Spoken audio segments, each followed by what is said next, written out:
Hi, this is William Ramsey. Welcome to William Ramsey Investigates. On tonight's show, I have a returning guest, one of my most popular guests, Ken Ammi, who's just published another book. The title of this book is Hollywood Aliens and UFOs, first showing the days, plural, the days the Earth stood still, and covers the day the Earth stood still, the film, both versions, also a comic book and a short story.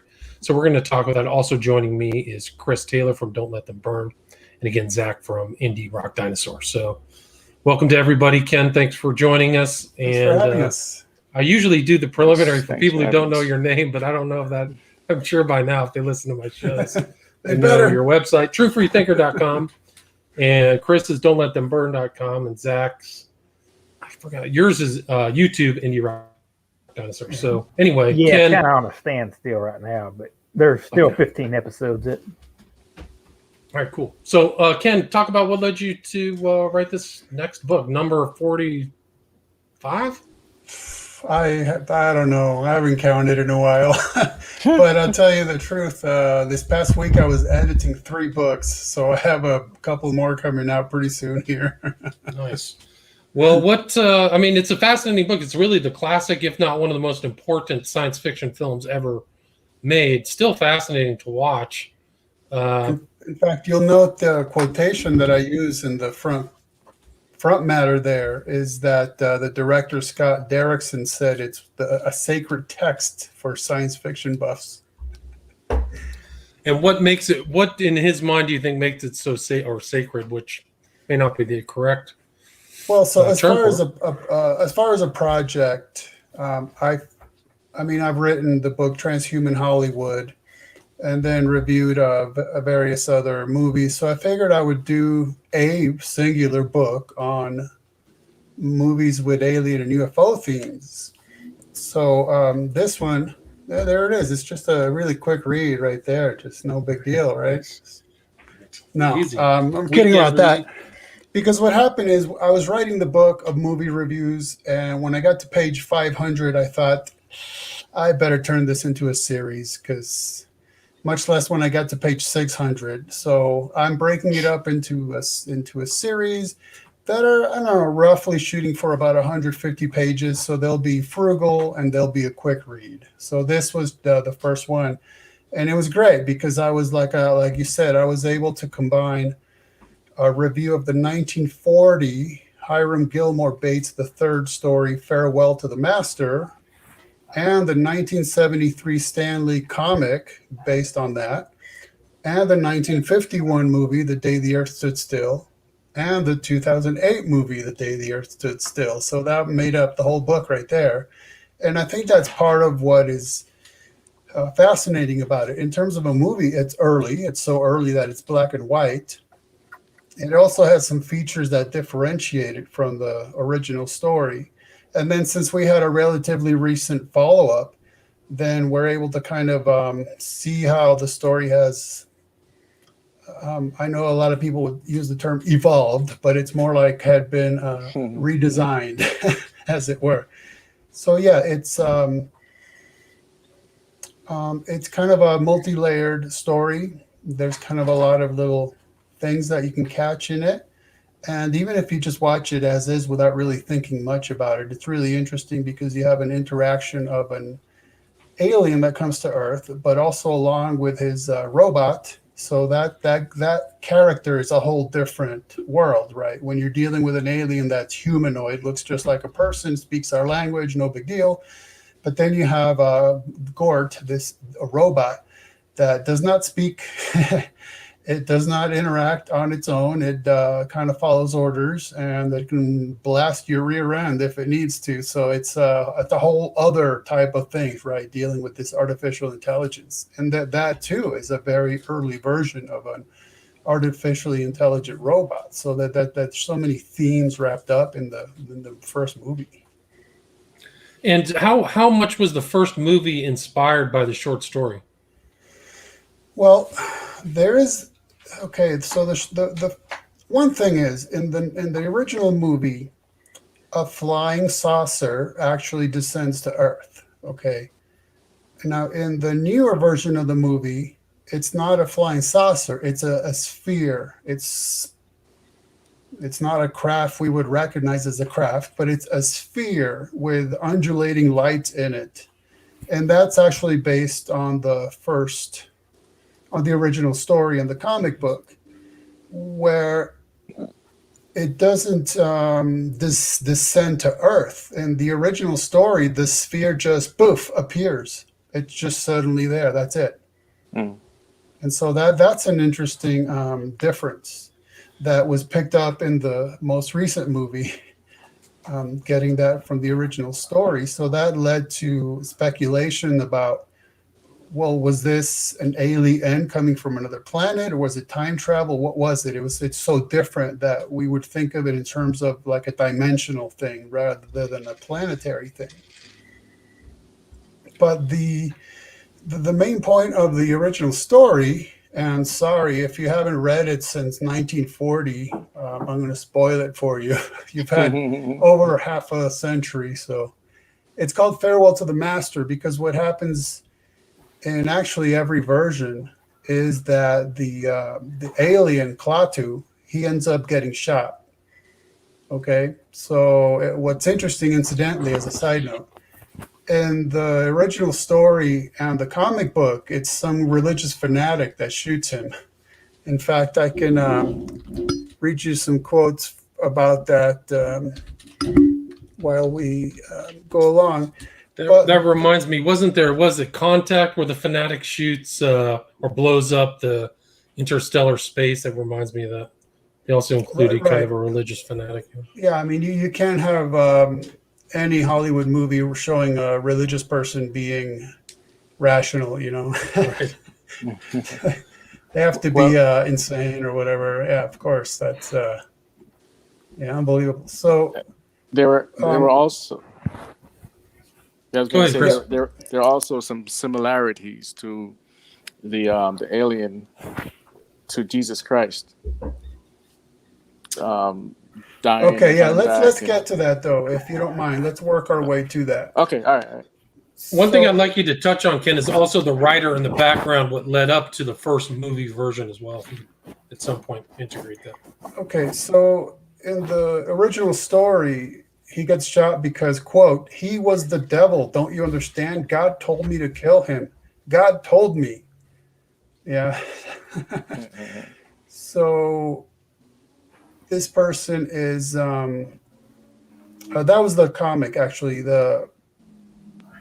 In the story, it was quote unquote mentally unbalanced. He kept crying that the devil had come to kill everyone on Earth. So either way, there's somebody recognizing that this is a demonic or a devilish entity and going after him. So anyhow, what happens in the original story is that Klaatu is actually shot dead. He dies. And then what happens at the very end is that they're really afraid of what Gort is going to do, the robot, because he is incredibly powerful, and now his master is dead. So is he going to take revenge? What's going to happen? Nobody knows. And what ends up happening is that the robot, when they're trying to plead with him, okay, it was just an accident. We didn't mean to blow his brains out. Sorry. It was just some nut. The robot ends up explaining that you don't really understand what's going on here. He's not my master. I'm the master. So what was going on there is that the leader, the master of this story was the robot. Well, Klaatu was, we're not really exactly sure what he was, but we know, for instance, when he gets shot to death, Gort is able to do like a high-tech resurrection and brings him back. But see, the iteration of the Klaatu, if it was the original Klaatu anyway, only lasts a short time, so he dies again. And so you have basically the robot with the ability to bring dead things back to life, which he does based on, I mean, this was 1940, okay? So basically, the way we would describe it is that the robot would get recordings, video or audio, and based on the algorithm, he was able to compose a new body. And so he was doing this with animals as well, because part of the story here is that what the aliens came to do is to build a styled high-tech Noah's Ark. because if the Earth was going to be destroyed, which is the whole danger of the story, is they wanted to save the animals. So this is what he's doing. He's trying to, but see, what happens is with the glitches and errors and unperfect scheme of recordings, then he couldn't build the perfect being, so they wouldn't last very long. So that's what he's working on. But so that was the big to do. Whereas the movie, neither of the movies follow that track. In both of the movies, Klaatu is definitely the man in charge, the alien in charge, and Gort is his, basically his servant. Gotcha. And I mean, there was some kind of background before the first film was 1951, right? So yes, it was post-war, and they were trying to convey a message. Would you agree with that, like a specific kind of post-war message? It was, yes, it was post-war, but it was also that the people involved in the background of how the movie came about was kind of like governments, especially CIA machinations, to put forth a certain plot, and so it was people involved in CIA propaganda and all that were involved. But like, I mean, they're talking like when Klaatu shows up, it's, can we go talk to the United, have a message to the whole world? So there's definitely a globalistic theme. Would you agree with that? Oh, absolutely, yes. Because I mean, I think any of us who have been around this kind of stuff know the more readily available example is Ronald Reagan talking about how I wonder if we need alien menace to bring us together, and that's kind of been a theme all along. Right, we humans will fight each other over anything and everything, but if you can imagine and a wholly other a menace coming from without, then the view is that we would unite. And so, right, you had the United Nations back then, which was seen as, well, this is just going to just bring peace to Earth, right? Where even the director Scott Derrickson talked about how by 2008, they couldn't do that anymore. They couldn't appeal to the United Nations like that anymore because now it's seen as such a failure and more like a malevolent thing, if anything. And also, so in the 1951 movie, also what's interesting actually is they make a point that there's no way that Klaatu could address the nations of the world because everyone's still infighting. So he had to end up appealing to a group of scientists, and they do come from all kinds of different backgrounds and religions or lack thereof and nationalities. So that was kind of an interesting point to make. And I mean, if I remember correctly, isn't in the film, don't they land in DC? They where's do the original, right. 51. They that's an interesting part of it too, because then you get the whole alchemical wedding symbolism, right? Of the Washington Monument as the phallus and the Oval Office as the womb, and you got that whole thing going on. Do you see what I mean? Mm-hmm. On a mystical level, it's this force that's coming along and bringing this together to enlighten us, quote unquote, right? It's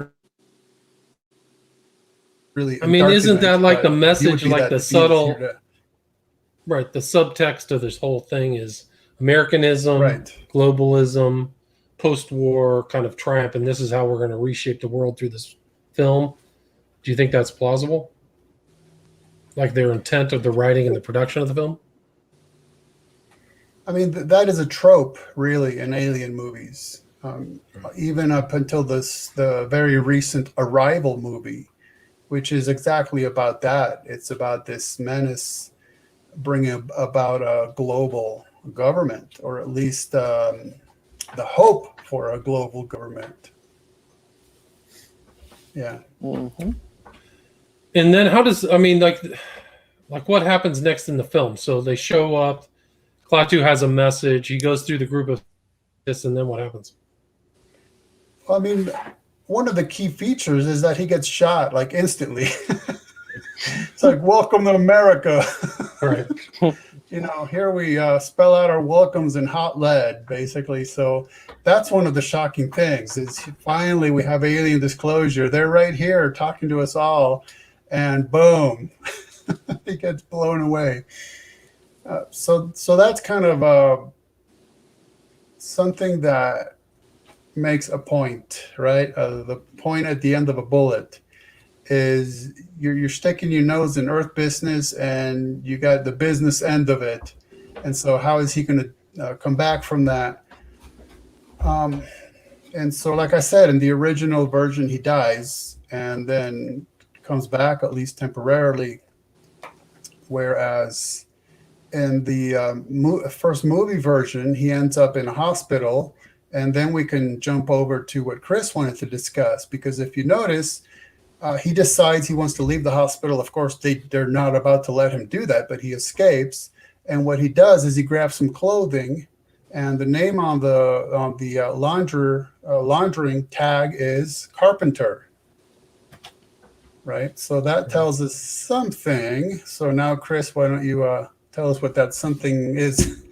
Well, I believe the writer was trying to make a connection to Jesus Christ. Not sure if it's a genuine connection, meaning benevolent or not.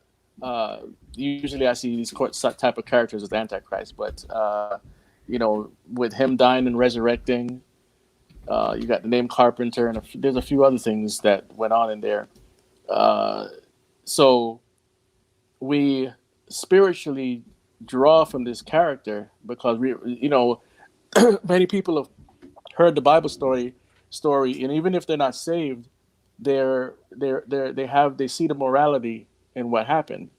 A person comes to save the planet from their sins. This group of people can't stand it that he's gaining in popularity and other reasons, and they kill him. And so, with the kind of like anti-guns, anti-nuclear narrative, it's the perfect person to pick from. Would you say? Yes, and in fact, it's not just. I'm going to elaborate on that theme, but it's not just that you and I are Christians, so we see that there. It was very purposeful. So let me read you a quote here. Yeah. In a 1995 interview, producer Julian Blaustein explained that Joseph Breen, the film censor installed by the Motion Picture Association of America at the 20th Century Fox studio, balked at the portrayal of Klaatu's resurrection in Limitless Power. At the behest of the MPAA, a line was inserted into the script when Helen asked Klaatu whether Gort has unlimited power over life and death. Klaatu explains that Gort has only revived him temporarily, and, quote, that power is reserved to the Almighty Spirit, close quote. One of the elements he added to Klaatu's character, screenwriter Edmund North said, quote, it was my private little joke. I never discussed this angle with Blumstein or Wise because I didn't want it expressed. I originally hoped that the Christ comparison would be subliminal. Okay, because what happens is that Gort, actually, Klaatu gets shot a second time. And this time he dies. That's it, he's dead. And so Gort brings him into the spacecraft, into the saucer, and basically takes him into the Holy of Holies of the saucer. In the center, there's this high-tech equipment, and he resurrects him. And so let me see if I'm looking around for quotations about that too, because that is stated very bluntly as well as kind of an inside that you and I, again, could guess. Let me add this, if I can, Ken, while you're looking for that, it would be that there's another thing you wrote about in your book about the whole kind of allegory to Christ, which is we have come to visit in peace and goodwill, referencing Luke 2:14. So I think that there's other lines and things in there that kind of enhance the idea of Klaatu as a Christ Messiah figure. And what you'll see, is a lot of movies replicate the same allegory. E.T., Optimus Prime from Transformers, Tony Stark, Spider-Man, and the list goes on. Go ahead. Well, and that's where we get this crossover from transhumanism to, I don't know, transalienism. It's all about the same thing.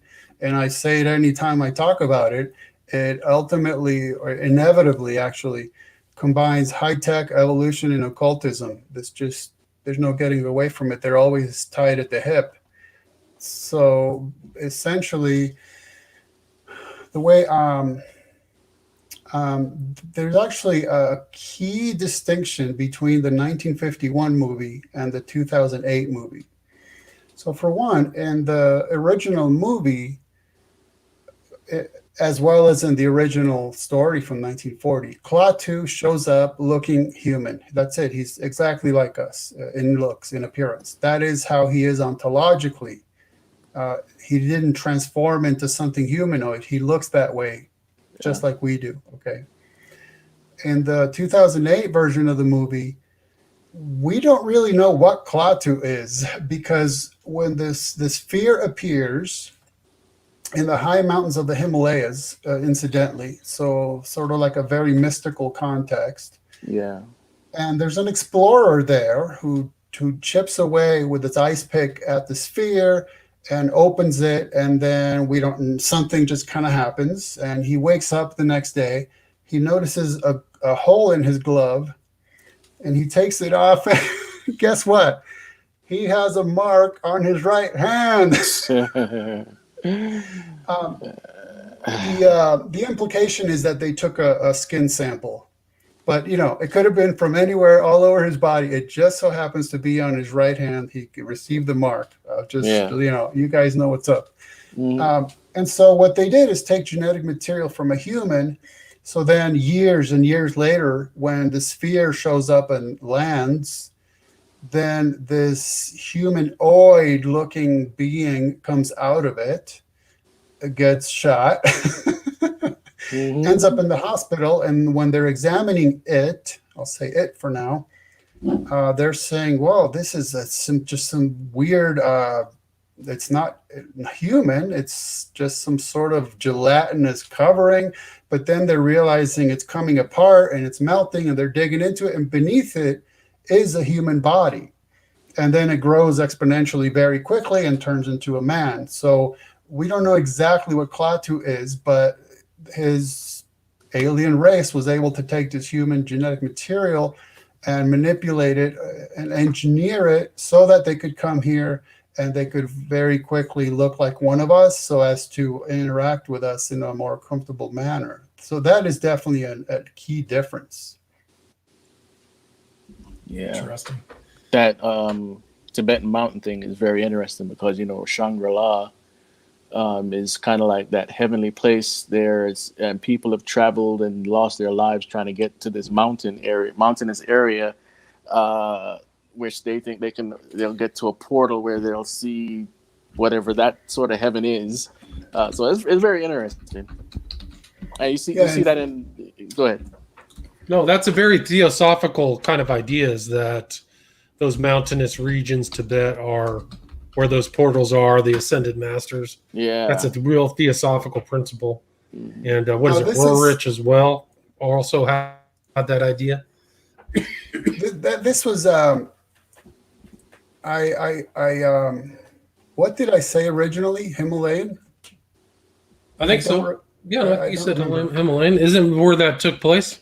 Karakoram or whatever? Exactly. It was Karakoram Mountains in India. And it's the Himalayas. Yeah, and if you remember, I ended up pinpointing that the Freemason Rudyard Kipling wrote about these mountains in one of his novels, a novel named Kim, or titled Kim. If you ever follow Nicholas Roerich, who was like the guru who influenced, I think it was Roosevelt's Department of Agriculture guy to put the triangle with the pyramid at the back of the dollar bill. Roerich, I think he actually did a painting of Kanchenjunga So he was also a person who was curious about that mountain range as kind of a spiritual symbol. Wow.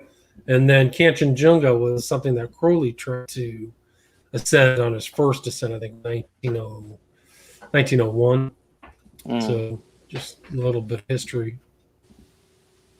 Interesting. That theme of this this Christ figure is also in the Man of Steel movie, Superman, and it's played out in the DC universe where he dies at the hand of Doomsday, and gets resurrected later on by the Justice League.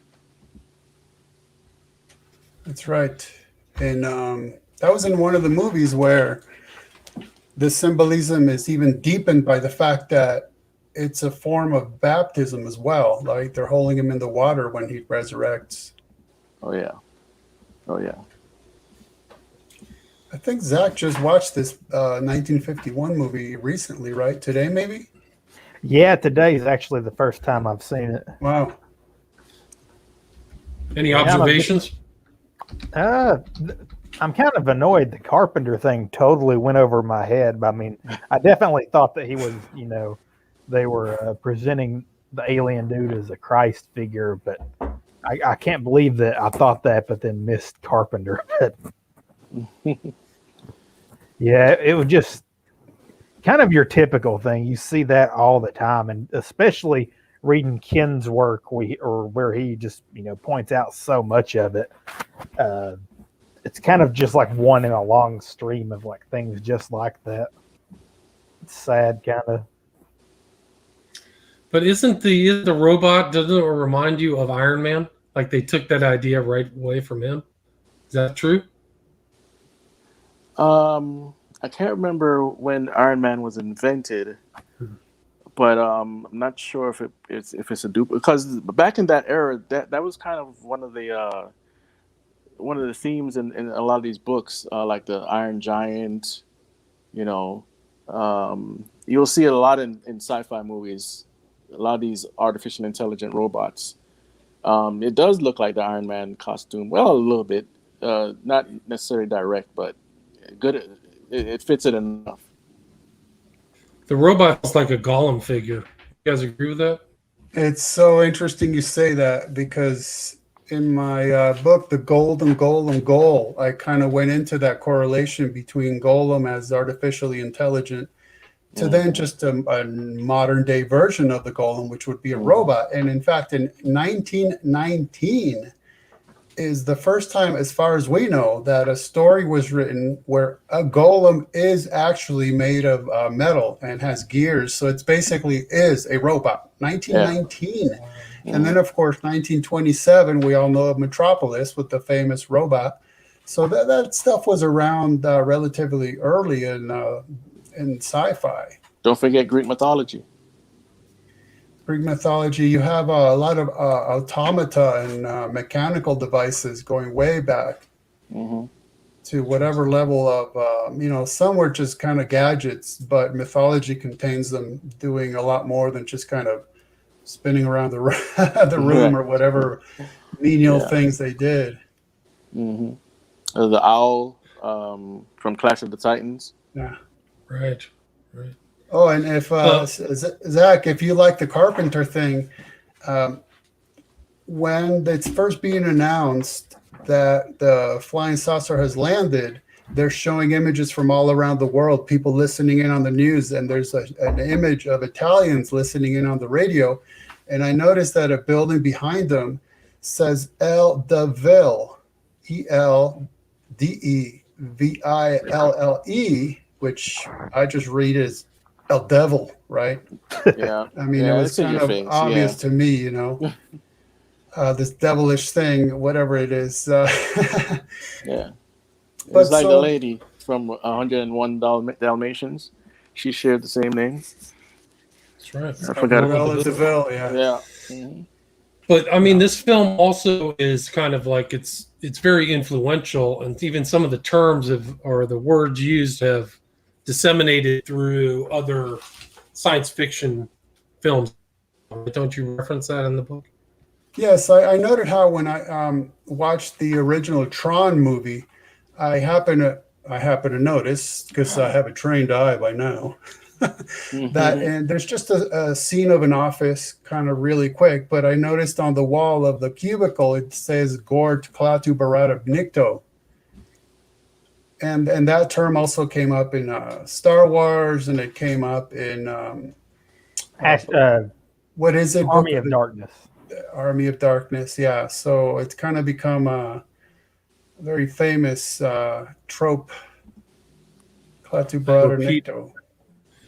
I think it wasn't it in that movie, the precursor to Army of Darkness, the Sam Raimi film? What was the one where they go to the, cabin in the woods? Evil Dead. Yeah. I thought maybe that you referenced that. Maybe not. Consequently, I'm literally 20 minutes away, or maybe 15 minutes away from that cabin. Was that right? Yeah. That's like one of the real classic original horror films, was that Sam Raimi. I think he ended up directing a Spider-Man film, if I remember correctly. Yeah. He did 3. Spider-Man 1, 2, and 3. Yeah. It is in Army of Darkness and Star Wars: Return of the Jedi. I'm gonna look it up. Incidentally, Tron, the original movie, we should discuss that sometime. I reviewed it in Transhuman Hollywood, and that is a straight up gospel story right there. Just straight up. I hadn't watched it in decades and decades. And when I finally did a couple years ago, I was just stunned. Like, I can't believe what I'm seeing. This is a straight up gospel story. It's so blatant when you're noticing it. Yeah. Well, a lot of Hollywood take clues from the Bible and make some great movies out of them. Because that would give it the ring of truth, of course. Mm-hmm. So basically, in the famous scene we were discussing, the Almighty Spirit would obviously be God the Father. Gort would be playing the part of the Holy Spirit, and Klaatu would be the Son, because he's the one that's resurrected. So it's interesting that you have that being actually admitted as a sort of thing that was snuck into the movie. And it kind of gives you an example of why we're talking about stuff like this, because sometimes there's things in movies that are easy to miss, but they're actually there. As much as sometimes sometimes in the book I'll say, look, this is just my speculation, who knows? But it's nice to get confirmation sometimes that, this is actually right there in front of your face. And I can. Yeah, that's the annoying thing, because I know you've dealt with it a lot. A lot of people get really annoyed when you bring up these things. And they think that you're like seeing all this stuff in movies that's not there. But 9 times out of 10, all the directors and writers always talk about it. Well, like in the 2008 movie, when the sphere is traveling towards its destination, the land, it goes right over St. Patrick Cathedral. So it's a night scene. And above the cathedral is the light-bearing orb. I mean, hey, it's right there. I mean, there was no need for that scene, but it's there, right? Yeah. And there's also, William brought up Theosophy earlier, and there's a lot of alien themes in Theosophy and the New Age, which came from Theosophy, and about these crafts that are going to come. They even have allusions to the rapture of the church. They don't say the church, but they say people are going to disappear. Alien crafts are going to come and take people up above the earth, or they can't take the evolutionary shift. So, even though back then in the 50s, most of the alien movies were about the threat of communism, we still see the spiritual aspect back then as well. It's clear.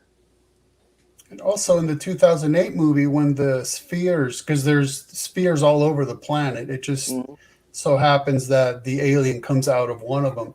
When the spheres are leaving, they show a scene of the Giza pyramids, and the sphere is flying over it, which reminded me of the Kenneth Anger movie, Lucifer Rising, which shows the same thing. He's got UFOs or flying saucers over the Egyptian plateau, all over those monuments. Yeah. But Right. to just get to one of the bottom lines in my mind, and incidentally, the 2008 movie was directed by a Christian, so I don't know how he was actually thinking about it. So I can just say this is my reading of it. Okay. Yeah. So I already mentioned the difference between the movies is in the original movie, Klaatu is human in appearance, whereas the newer version of the movie, he's not. He's some sort of just, I don't know, like a mind without a brain, right? Some sort of entity that takes on human form.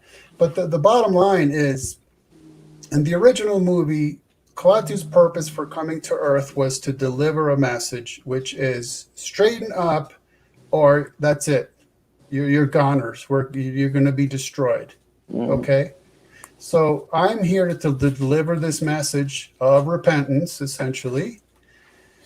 And if you don't repent, then I'm going to return. Maybe not Klaatu himself, but he was going to send Gort and the other robots to destroy the Earth. Okay, so that's like a first and second coming type of gospel message, is repent, straighten up, or else judgment. Okay, now the second movie is very, very, very different, because Klaatu comes to Earth, he delivers that message, but then he ends up going, you know what? You humans are all right after all, so never mind. Essentially. And so the message is 100% different. It is, okay, you humans now, you kind of got this alien menace thing. You're going to be all right. You'll figure it out type of thing, right? Never mind. We'll leave you alone. So it's an extremely humanistic pseudo-gospel that you'll straighten it out. You don't need us aliens getting involved with you. That's it. You humans are okay. You still have all these problems, but you'll figure it out. And incidentally, one of the things that really got to me in that movie, they kept talking about, we're going to evolve. We'll evolve. It's like, that wouldn't be evolution. That would be purposeful, right? That would be mindful. That would be with a desired end in mind. So anyhow, but to me, that was the key difference. So essentially, the 2008 movie could be read more like an Antichrist story, actually, because you do have all those elements of the Christ, but the message is completely different. It's you're fine the way you are, you fallen humans, that's it. You'll figure it out on your own, and you'll pull yourselves up by your own bootstraps, right? That was pretty much it. Yeah. Interesting. In fact, let's see. And isn't that Keanu Reeves? Sorry, I was just going to read that Keanu Reeves, who played the part of Klaatu in 2008, he stated, quote, "I get to be born again, You're born again, you're dying, you're resurrecting. It's all part of the fun, I actually didn't notice that until I saw the film. But yeah, I'm dying, I'm coming back. So, Right, but you can interpret that both ways. You can interpret that Christian way, or also in the occult, where they lay you down in a tomb and you're resurrected, right, back into the group, which one it is. So this is where I'm saying it gets difficult for us, or for me to say. I mean, it's easy for me to say this is how I'm reading it, and I can give you all my observations to back up my conclusion, but I can't say for sure what the script writer, the actors, the director, the funder of the movie, all these people involved in it, I don't know what they thought. I don't know what they meant by it.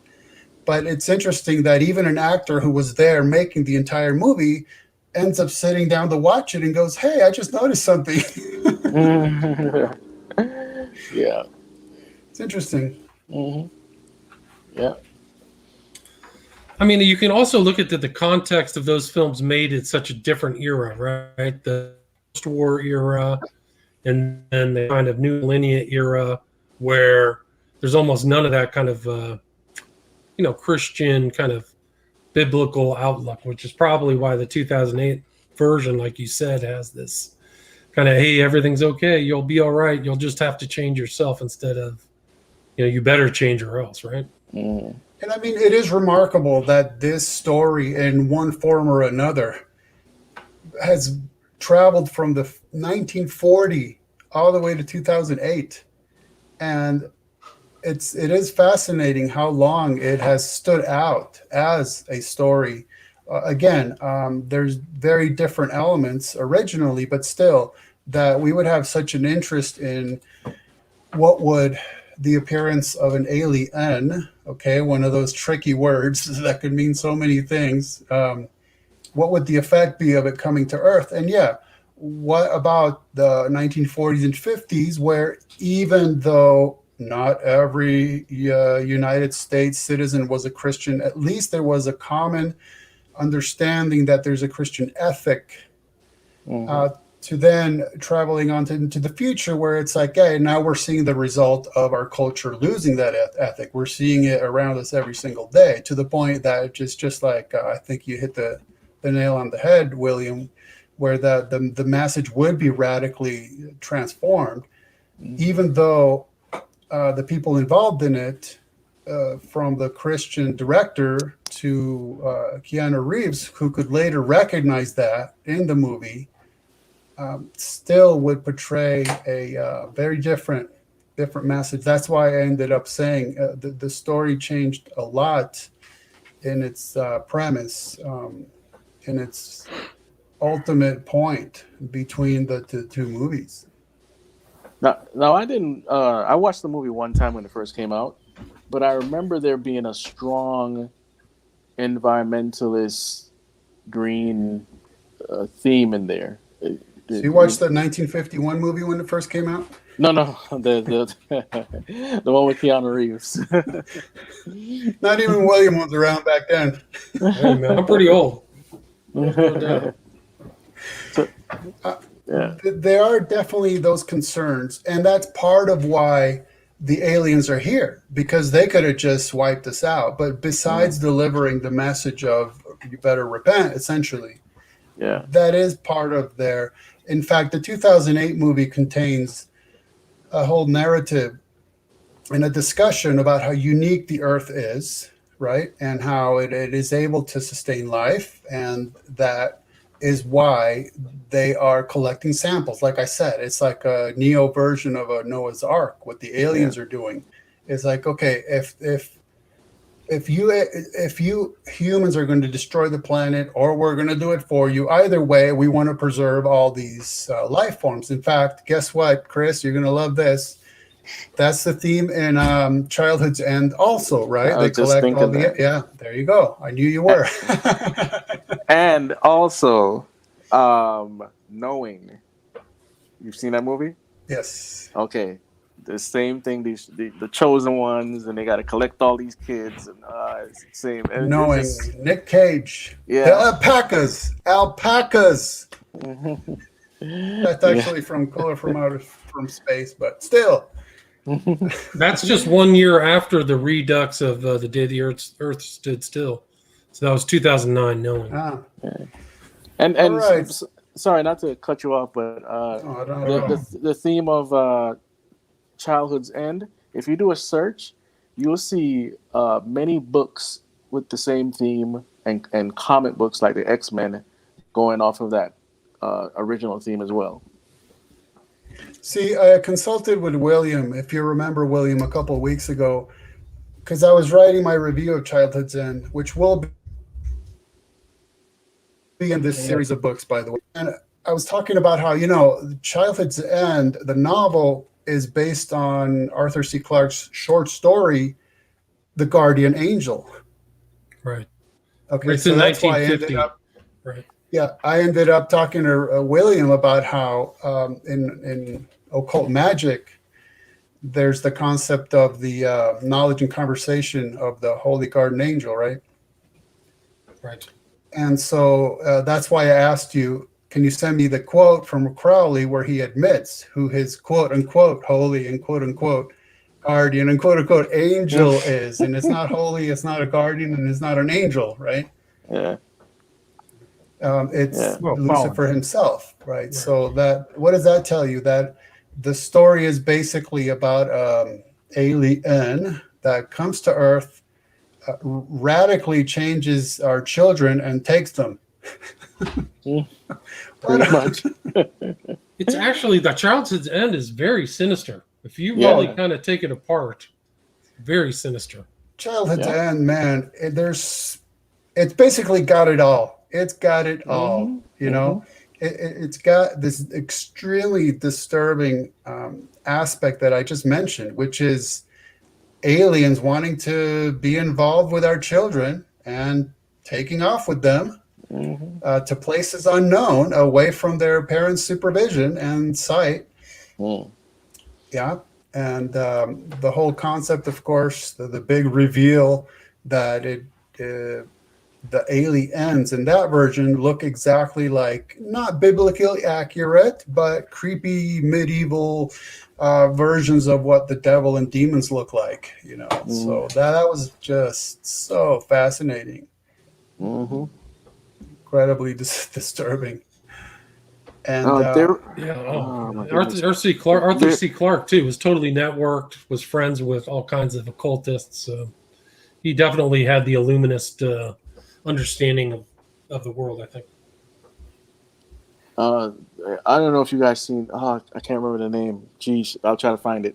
But there's a Steven Spielberg TV show with these aliens, of course, fighting the humans, and then they have a person that come on their side. You know the trope. The Dark Skies? Fallen Skies. Fallen Skies.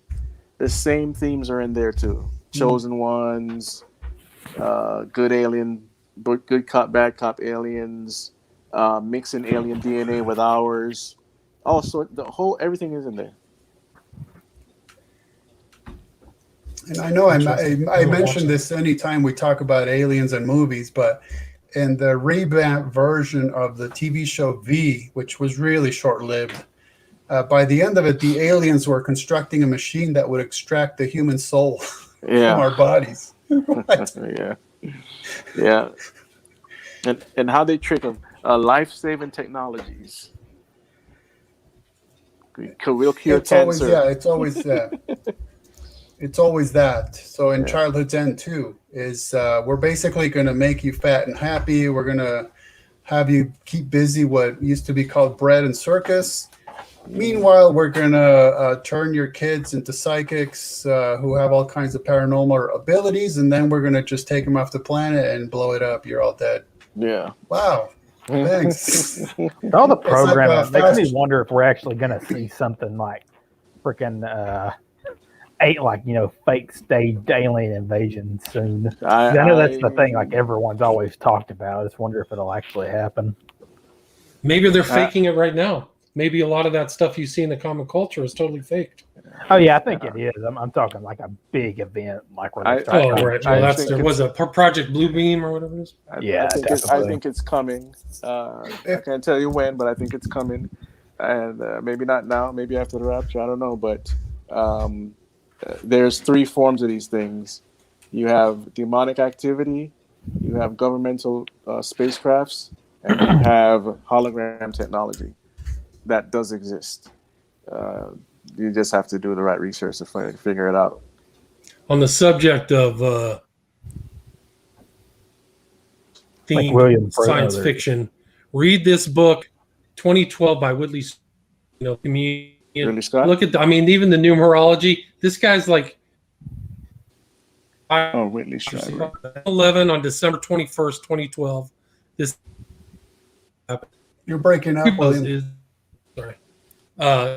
Street is more connected to all this kind of illuminated themes than you might realize. Yeah, he's got a lot of stuff. 11, no. Yeah, I don't drift him at all. 2012.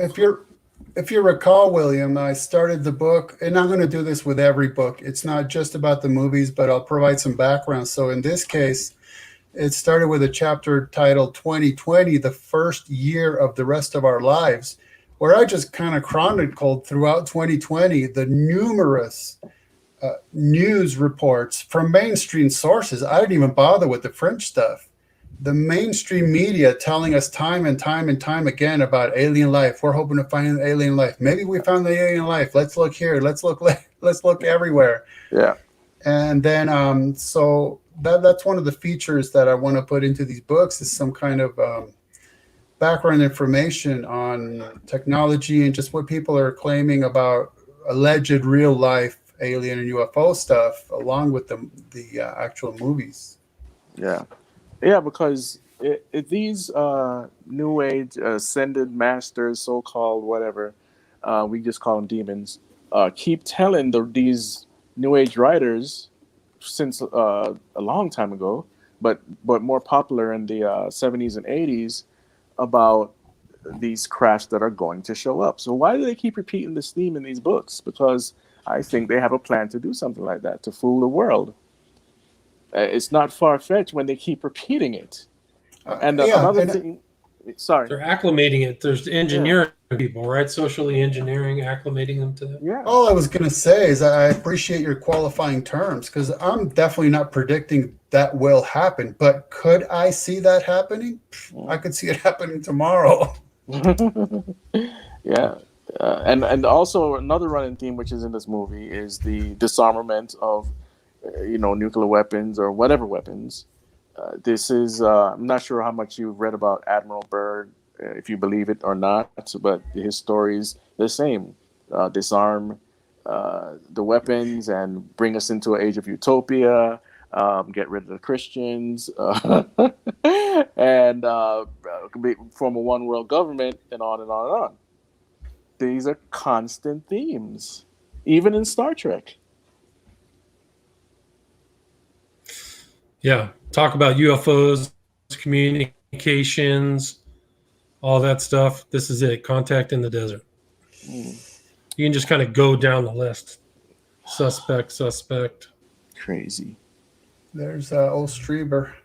There's Strieber. Get this, Maria Wheatley. I think I talked to you about her, Chris. This is Dennis Wheatley's daughter. So Dennis Wheatley was friends with Crowley, wrote Crowley-inspired books. Was friends with Fleming. Influenced Fleming, actually, a lot. But she won't talk to me. I wish a lot of these people would take, actual stands. Like, if I may be wrong, but I'm pretty sure George Norrie is a Christian.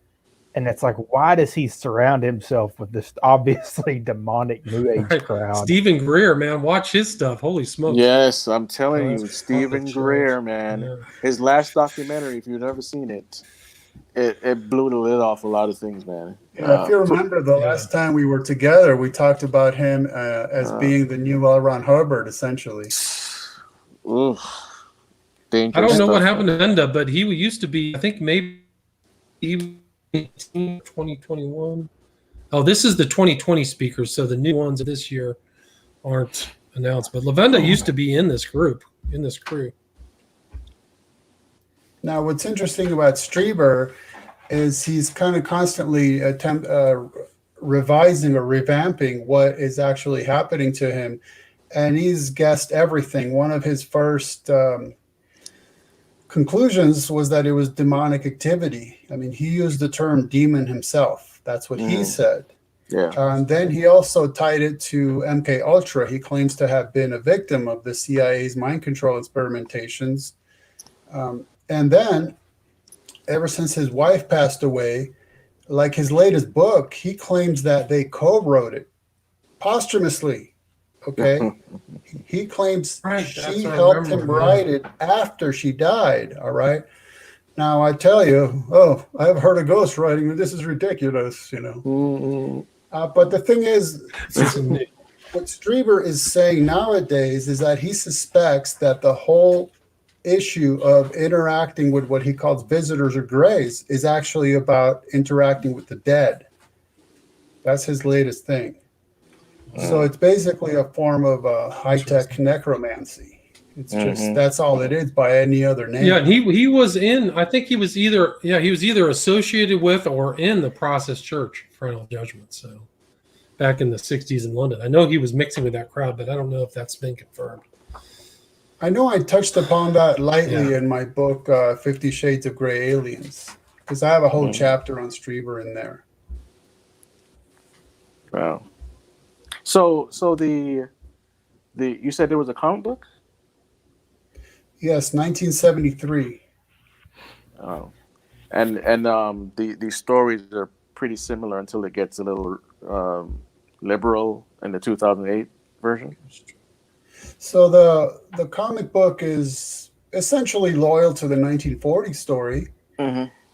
just with this or that change. For instance, they have since in the I'll be back comic in just a sec.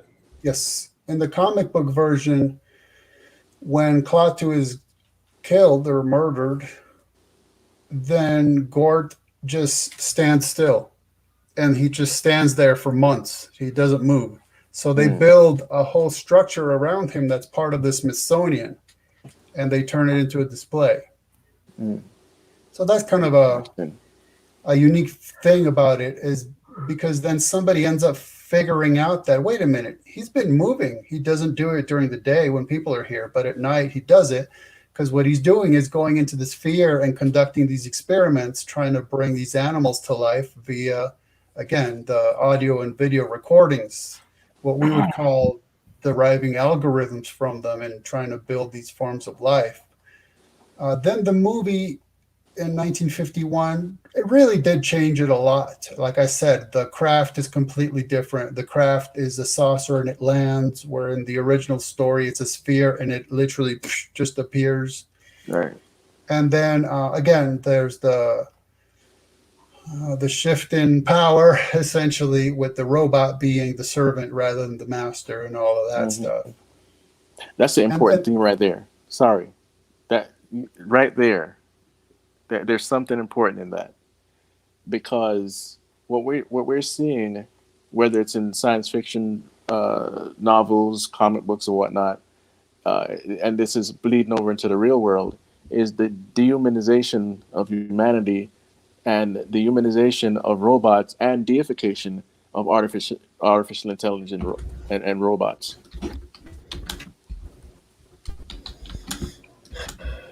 As I wrap it up pretty soon, do you guys want to just kind of bring it full circle back to Let the me book? just read one quotation that's directly tied to what Chris just said. This is from Isaac Asimov. And I know I've read it before, but it's so on key that I read it anytime I can get a chance. He says, I wonder if we'll make robots so much like men and men so much like robots that eventually we'll lose the distinction altogether and have a combined culture. This may be best after all. Maybe humanity itself will die out as humanity and sort of melt into this machine culture. But yeah, William, I do have a wife who has some brisket and matzo balls waiting for me. So. Sounds good. Sounds really good. I wish I could say something. I wish I could say something as nice as that was waiting for me. I'm ready to throw a pizza in the oven. Yeah, well, it'll take me 12 hours of driving at least. Yeah. I'll keep it warm for you. Sounds good. Maybe in the future. Guys, great to talk with you. Thanks a lot for joining us. Again, the title. Thanks for having us. Yeah, pleasure. Let's get back to the title. Ken and Me, Hollywood Aliens and UFOs, first showing The Days, plural, The Days the Earth Stood Still, published February 2021. Thanks so much, guys. Have a great night. All right, Hot off the press. God bless. Take care. God bless you. God bless.